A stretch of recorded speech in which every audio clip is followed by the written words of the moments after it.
Sir ಈ ಕಡೆ sir straight ನೋಡಿ ಸರ್ ಅಂತ ಹೇಳಿ ಸ್ಕಿಲ್ ಪ್ರೋಗ್ರಾಮ್ ಅನ್ನ ಅವರಿಗೆ ಉಪಯೋಗ ಆಗ್ತದೆ ಅಂತ ಹೇಳಿ ನಾವು ಅವ್ರ ಜೊತೆನೂ ನಾವು ಒಡಂಬಡಿಕೆಯನ್ನ ಮಾಡ್ಕೊಳ್ತಾ ಇದ್ದೇವೆ.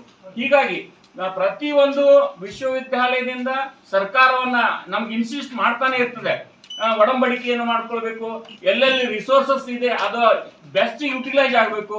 ಹೀಗಾಗಿ ಬೆಟ್ಟಕೋಟೆ ಸರ್ ನಾವು ಡಿಸ್ಕಷನ್ ಮಾಡಿದ್ದಾಗ ಅವರು ನಮ್ಮಲ್ಲಿ ಏನ್ ರಿಸೋರ್ಸಸ್ ಇದೆ ಆ ರಿಸೋರ್ಸ್ ಅನ್ನ ಚೆನ್ನಾಗಿ ಯೂಸ್ ಆಗ್ಬೇಕಾದ್ರೆ ನಮ್ಮ ರೀಜನಲ್ ಸೆಂಟರ್ಸ್ ಗಳೇನಿವೆ ಆ ರೀಜನಲ್ ಸೆಂಟರ್ಸ್ ಗಳಲ್ಲಿ ನಾವೇನು ಅಡ್ಮಿಷನ್ ತಗೊಳ್ತೇವೆ ಮತ್ತು ಎಕ್ಸಾಮ್ ಅಷ್ಟೇ ಕಂಡಕ್ಟ್ ಮಾಡ್ತೇವೆ.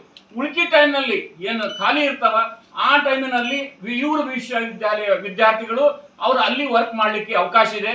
ಹೀಗಾಗಿ ನಾವಿಬ್ರು ಒಡಂಬಡಿಕೆ ಇವತ್ತಿನ ದಿವಸ ಮಾಡಿಕೊಂಡು ಮುಂದೆ ಆಕ್ಟಿವಿಟೀಸ್ ಅನ್ನ ಮಾಡ್ಬೇಕಂತ ಆಶೆ ಇದೆ.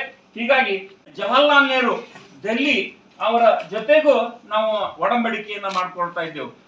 ಅಲ್ಲಿ ಯಾಕೆ ಮಾಡ್ಕೊಳ್ತಾ ಇದ್ದೇವೆ ಅಂದ್ರೆ ಅಲ್ಲಿ ಬೇರೆ ಬೇರೆ ಲ್ಯಾಂಗ್ವೇಜ್ಗಳನ್ನ ಪರ್ಷಿಯನ್ ಲ್ಯಾಂಗ್ವೇಜ್ ಆಗಲಿ ನ್ಯಾಷನಲ್ ಲೆವೆಲ್ ಇಂಟರ್ನ್ಯಾಷನಲ್ ಲೆವೆಲ್ ಅನ್ನ ಅವ್ರ ಕಡೆ ಈಗಾಗಲೇ ಸಿಲೆಬಸ್ ಅನ್ನ ಇದೆ, ಏನು ಬೇರೆ ದೇಶದ ಲ್ಯಾಂಗ್ವೇಜ್ಗಳನ್ನ ಆ ಲ್ಯಾಂಗ್ವೇಜ್ಗಳನ್ನ ನಮ್ಮ ವಿಶ್ವವಿದ್ಯಾಲಯದಲ್ಲಿ ಇಲ್ಲಿ ಯಾರಾದ್ರೂ ODL ನಲ್ಲಿ ಅಭ್ಯಾಸ ಮಾಡ್ಬೇಕಾದ್ರೆ ಅವರಿಗೆ ಬೇರೆ ಬೇರೆ ದೇಶಗಳ ಲ್ಯಾಂಗ್ವೇಜ್ಗಳನ್ನ ಬೇಕಾಗ್ತದೆ.